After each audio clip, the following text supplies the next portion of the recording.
24শে গণ অভ্যুত্থানে সারা বাংলাদেশ থেকে লাখো লাখো ছাত্র জনতা এবং সকলেই আমরা আন্দোলনে অংশগ্রহণ করেছিলাম, কিন্তু সেই আন্দোলনে নেতৃত্ব দিয়েছিল যে আমাদের জেলা ভিত্তিক, উপজেলা ভিত্তিক, ইউনিয়ন ভিত্তিক এবং বিভাগীয় শহর ভিত্তিক যে আমাদের স্টেক হোল্ডাররা, তাদেরকে টার্গেট করে ধরে ধরে খুন হত্যা করার পরিকল্পনা করছে এই ফ্যাসিস্ট লোকজনরা।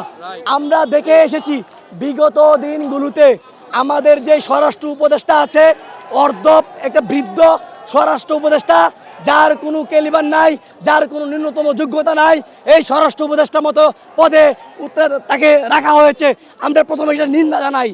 আর দ্বিতীয়ত আপনারা জানেন যে 5ই আগস্টের পরে সারা বাংলাদেশে আমাদের অসংখ্য আহত জুলাই যোদ্ধা, বিপ্লবী জুলাই যোদ্ধা, তাদেরকে বিভিন্ন জায়গায় বিভিন্ন রকমভাবে টার্গেট করে হত্যা গুম করা হয়েছে এবং তার ধারাবাহিকতায় আমাদের বাংলাদেশের একজন অগ্রনায়ক জনাব আমাদের হাদি ভাইকে প্রকাশ্যে দিবালোকে হত্যা করেছে গুলি করে, এবং হাদি ভাইকে আমরা হারিয়েছি আমাদের জায়গা থেকে।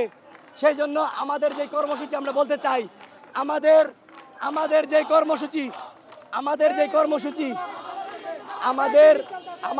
কর্মসূচি সেটা হচ্ছে, আপনারা ভালো করে শুনুন। আমরা প্রথমে বলতে চাই, উপদেষ্টা পরিষদে যারা আছে, আমরা এখানে বিপ্লবী সরকার গঠন করব, নাম্বার 1। আর দ্বিতীয়ত হচ্ছে যে যতক্ষণ পর্যন্ত হাদি ভাইয়ের আসামি সহ আরো অন্যান্য বিপ্লবী জুলাই যোদ্ধা ভাইদের যারা হত্যা করেছে, তাদেরকে অতি দ্রুত অ্যারেস্ট করে আইন আওতায় এনে 7 দিনের ভিতরে এই শাহবাগ চত্বরে ফাঁসির মঞ্চ ঝুলাইতে হবে। তারপরে হচ্ছে আমরা 24 ঘন্টা না, আমরা রাত 8টা পর্যন্ত টাইম বেঁধে দিলাম। রাত 8টা, যদি রাত 8টার ভিতরে স্বরাষ্ট্র উপদেষ্টা, আইন উপদেষ্টা পদত্যাগ না, যদি স্বরাষ্ট্র উপদেষ্টা, আইন উপদেষ্টা আজকে রাত 8টার ভিতরে যদি পদত্যাগ না করে, তাহলে স্বরাষ্ট্র মন্ত্রণালয় এবং আইন মন্ত্রণালয় ঘেরাও করা হবে। একই সাথে আমরা বলতে চাই, আমরা আমাদের কোনো বিপ্লবী ভাইদের আর হারাতে চাই না। সেই সাথে আমরা আরো বলতে চাই, আমরা চাই না, আমরা মনে করি মানুষ মানুষকে মারতে পারে না, যারা অমানুষ তারাই কেবল মানুষকে মারে। তার ধারাবাহিকতায় আমাদের চাই না আমাদের কোনো মায়ের সন্তান, মায়ের বুক খালি হোক, কোনো ভাই তার ভাইকে হারাক, কোনো সন্তান তার বাবাকে হারাক, কোন স্ত্রী তার স্বামীকে হারাক।